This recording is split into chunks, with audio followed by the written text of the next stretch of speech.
ఈ వీడియోలో పిల్లల కోసము మరొక స్నాక్ రెసిపీ చూపిస్తున్నాను. దీనికి గాను ఒక బ్రెడ్ స్లైస్ని తీసుకొని దానిపైన టమాటా సాస్ అప్లై చేసుకొని ముక్కలుగా తరుక్కున్న ఉల్లిపాయ, టమాటా, క్యాప్సికము, స్వీట్ కార్న్ పెట్టుకొని అలాగే పైనుండి చిల్లీ ఫ్లేక్స్, మిక్స్డ్ హర్బ్స్ని కూడా కొద్దిగా వేసుకొని చీజ్ని కూడా వేసుకొని బ్రెడ్ స్లైస్ని రెడీ చేసుకోవాలి.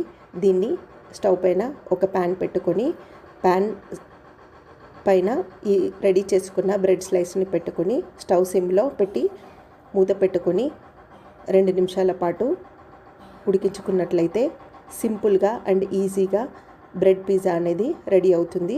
పిల్లలు స్కూల్ నుండి వచ్చిన తర్వాత ఏదో ఒక స్నాక్ రెసిపీ అడుగుతారు కదా, రోజు ఒకేలా ఉంటే పిల్లలు ఇష్టంగా తినరు. అలాంటప్పుడు ఇలా కొంచెం చూడటానికి టేస్టీగా, కలర్ఫుల్గా రెడీ చేసినట్లయితే ఇష్టంగా తింటారు. వీడియో నచ్చితే లైక్ చేయండి.